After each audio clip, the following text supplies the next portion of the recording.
Sup Shredders, my name is Logan, aka Spiderhands, and welcome to SP Reviews, where today I have the absolute pleasure of doing an SP Patrons video for Jacob for their recommendation of Radiohead's Paranoid Android. Thank you to Jacob for the suggestion.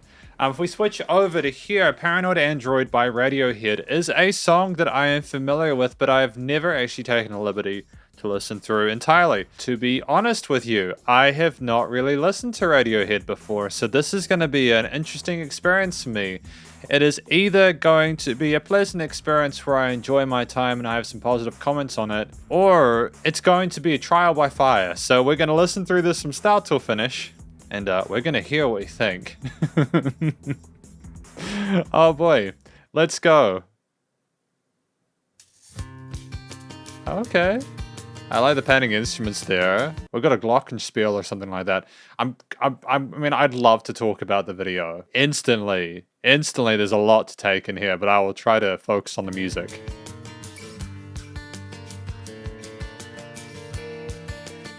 I like the panning of that guitar on the left side, as well as the flanger or whatever. That kind of oscillation there is kind of fun. I'm just making sure that the volume's higher on this. I mean, I know this was recorded a while ago, so maybe it wasn't mastered as loudly.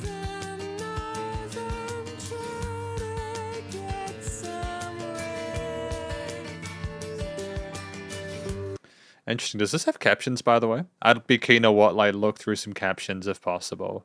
There are no captions for it. Great. Okay, thank you. The voice is in a high register, which allows him to sing literally on top and within the... He sounds present within the mix. He's got an interesting texture to it.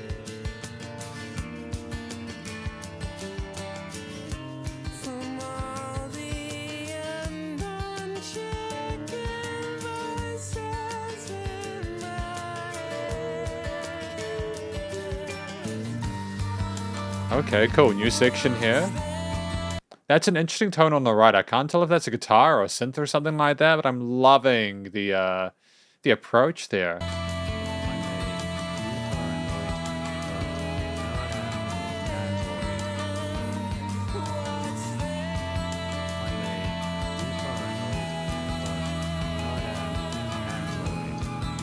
I hear the meme sometimes, was Muse created by Radiohead, or did Radiohead inspire Muse, or vice versa, you know? And I can kind of hear the Muse elements in here, you know, it's interesting. Obviously, Radiohead came before Muse, as I understand it. I could be completely pissing a lot of people off by saying that. I don't know.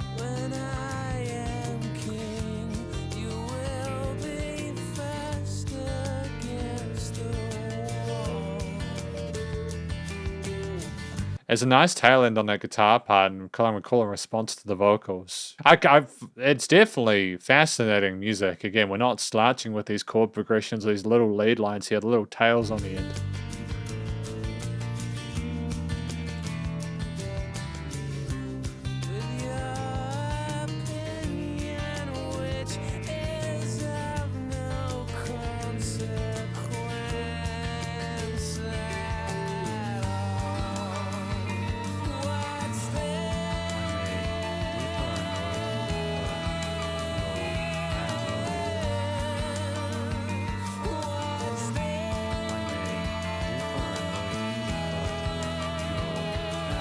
I like his vocal technique there. He holds his notes and then he has this sort of really pretty vibrato on top. I can't hear the... There's like a vocal sub-layer in there, and I'm not quite sure what's going on. And I'm hearing about the voices in their head and something like that. I'm not sure whether it's like talking about like a human like a robot and a miscalculation there, or something deeper than that.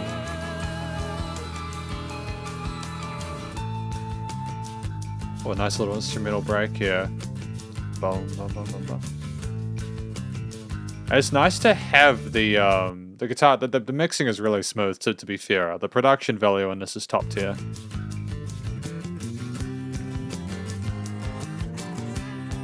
Two, 3, 4, 5, 7. Nice 7/8 section. And here I don't know why I was not expecting that. We've been playing around with different meters.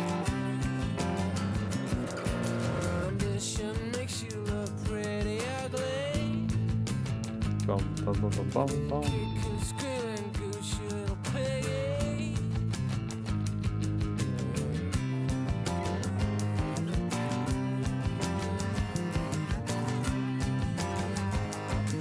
Is there a la la la la going on in the background? Is that meant to be part of like to kind of sync with the video? What are we talking about here? I feel like I need to look through the lyrics to understand this track, and it's in English.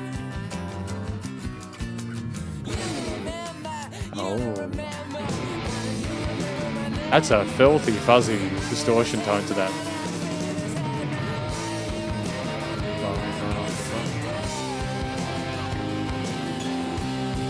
Going back to that 7/8 there. Octave lift there, great way. A bit of vocal fry there. I remember reading that someone was like, oh, you know, his voice always sounds like it's cracking, but it never does. And I've got to show, that's a lot of restraint there, you know. That discipline. Oh, solo section.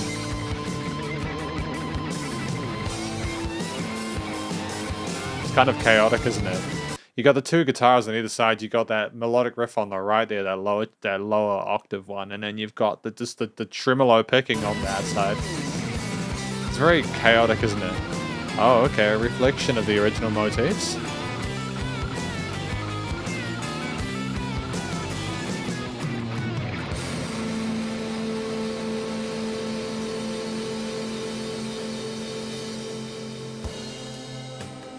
I don't know what that's supposed to reference. I don't know I don't know. I'm not going to try and figure that out. It's not out of laziness or anything like that. Literally, I don't know enough about the politics of that side of the world to really be able to have an educated opinion on it. So it's better not to talk about something you don't understand. Otherwise, you just look stupid. Oh, okay. This is like this is almost like an entirely new song. I wonder if it's going to sort of connect back to the beginning somehow. It's very gentle though. I like how we've got the continuation of the acoustic guitars, and the rim shots are gorgeous.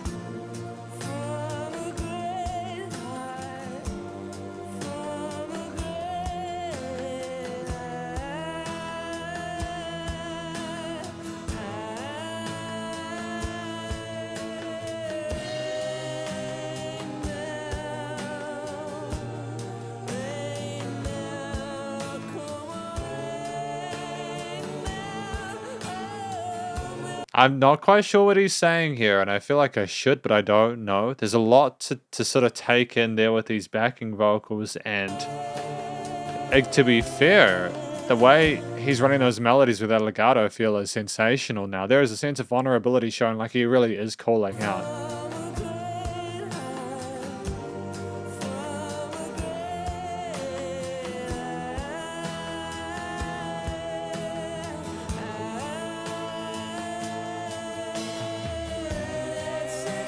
That minor dip.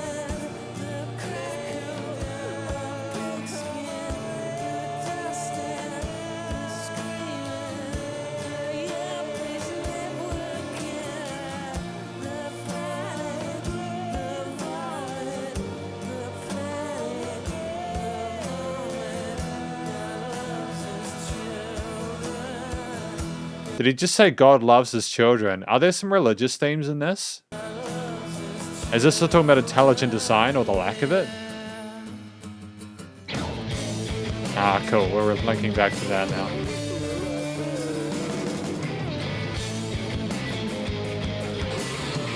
That was a smooth transition there. So I suppose, like, was he looking to jump off or something like that? Was that God showing him an alternative or something like that to the life he lived? Is he kind of questioning his own existence there and wondering why he's even a part of it? Oh, a different solo section. Wasn't expecting this many solo sections, to be honest. Interesting wah pedal. Is that a wah pedal or something different?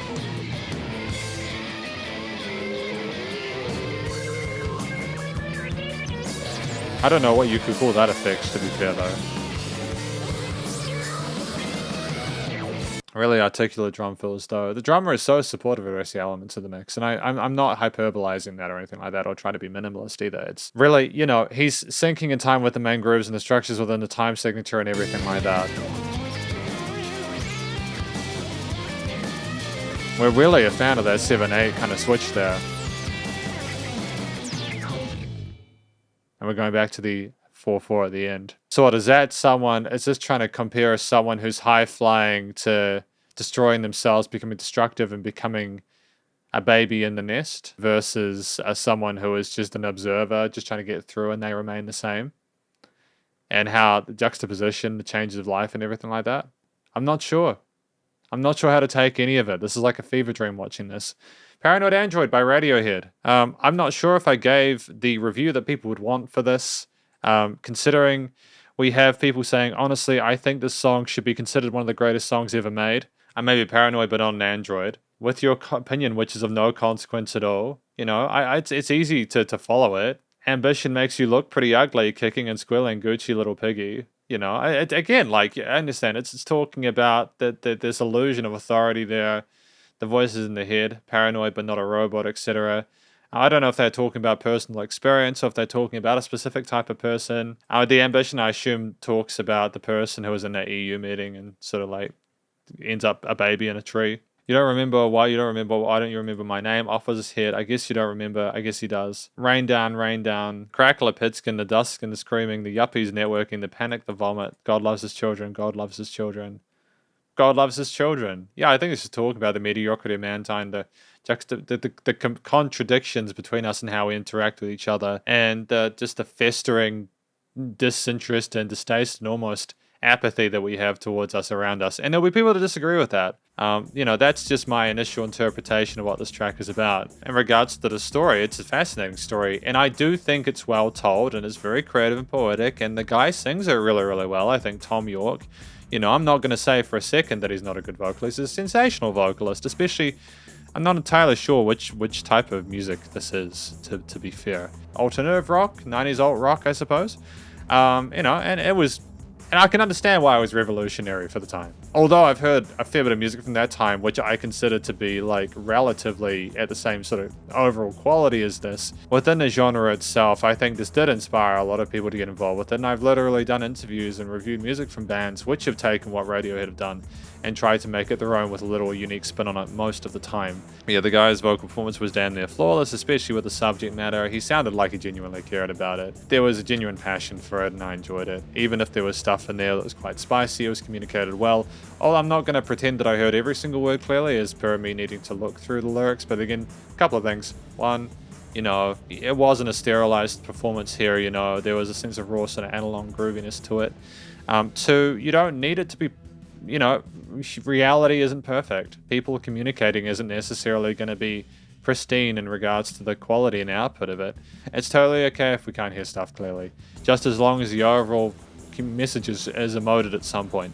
In the parts that I could hear, I think I could kind of vaguely figure out what was going on. The structure of it was interesting. I think that was progressive, you know, especially for music within the alt rock genre, you know, having a 6.5 minute piece like this. We twisted and turned and followed the poetry throughout, you know, we played how we needed to. We had this interesting 4/4 to sort of 7/8 time signature changes there. We had an interesting section about like God's children and everything that laid apart before the final solo and the outro part. You know, nothing ever became boring or uninteresting. I liked my time with this track, and definitely, it's definitely something that I think they would be proud of. You know, Radiohead. What else? The instrument performances, you know, like the glockenspiels, acoustic guitar, bass, drums, other parts in there, the synth bits, etc. The clean and the dirty channels on the guitar, alongside the vocals and everything like that. And the backing vocals as well, especially in that last part where things got a bit quieter when the guy was on top of the flagpole, you know, on top of the streetlights. It's a sort of a bittersweet experience with this track, Paranoid Android. While I'm glad to have reviewed it, and while I think that the instrumental performances are absolutely You know, like there's nothing super duper like. I guess it's because I have the benefit of listening to it now. For the time that Radiohead put this out, especially those really vicious kind of solo sections with the tremolos and stuff like that. And again, heard that kind of stuff in a lot of like rock and like metal and stuff in the late 80s, early 90s, and there was a lot of that stuff, I think, in the grunge movement and everything like that. But for the alt rock stuff here, Paranoid Android doing it within a slightly less kind of like niche setting was cool, man. It's lot to respect there. Interesting melodies there, interesting motifs that separated the parts distinctly. The drums and bass were supportive, and the coloration of panning instruments as well was great. You know, nothing ever felt totally overwhelming. Things niched well into each other. You had complex harmonies there, and the vocals were the icing on the cake. Finally, the recording, mixing, mastering, the production, studio-wise, was great. You know, there was dynamic range to the performance, which I appreciated. You know, you didn't just have everything screaming at you from the offset. Really interesting off the bat. There was no filler in there. We didn't do intro core or anything. Had the main musical motif there, and the vocals came in a little bit later on, or like maybe like within the first time through or the second time through. Having those distorted guitars come in, you could tell there was dynamic range because they kind of hit you like a train, right? And there was that little bit of contrast that we needed to kind of keep us going throughout it, because I feel like the song wouldn't have nearly had the same effect if it was all acoustic. We kind of instantiated the acoustic kind of clean guitar vibe there with the drums, glockenspiels and everything like that, and we hit you with the kind of thrashy rock stuff later on. Again, lovely tone, interesting approach to those solo sections as well, but again, the studio side was handled well. EQing, stereo panning, you know, effects change on the various instruments were great, although there was a fairly minimalist approach at the same time. I don't think they did too much automation or any crazy stuff, although I was remembering as well that in the 90s we didn't have necessarily the capabilities that we had today. So for what they were doing there, it was fantastic. You know, it was nice and loud without pumping, and the limiting compressor was great. It's about 10 years before the loudness war in modern music production, so you didn't really have too much risk of having a kind of a monotonous time on that front. You know, as an absolute classic of this period of music, as I understand it, I enjoyed it. Do I want to listen to more Radiohead after this? I feel like I'm okay. It hasn't really ever clicked with me, and I've never quite understood why people are super duper into it. I can imagine why people could be. You know, especially if this is what you grew up with. If this was your introduction to music, this would be very, very special for you. And I can only imagine for people who grew up in this time period, who came across Radiohead when they were alive and they were busy and active, you know, I'm not sure if they're as active nowadays, this would be phenomenal for them. You know, this is a really special song for them. Again, it's kind of like me reviewing One by Metallica, or something from the dubstep stuff I like, you know, something that everyone's got a sense of nostalgia for something, but I can still appreciate why people love it so much. And I think it's a great song. So thank you, Jacob, for that recommendation. But yeah, this is effectively my review of Paranoid Android by Radiohead. Hopefully you enjoyed it. If you did, please do go show Radiohead some love via their various social medias and their YouTube page. Stay cool and stay safe, and please remember to support your local musicians and artists at this point in time as need the help. More than ever with all the crazy stuff going on, I'll catch you in the next review. Spiderhands Out.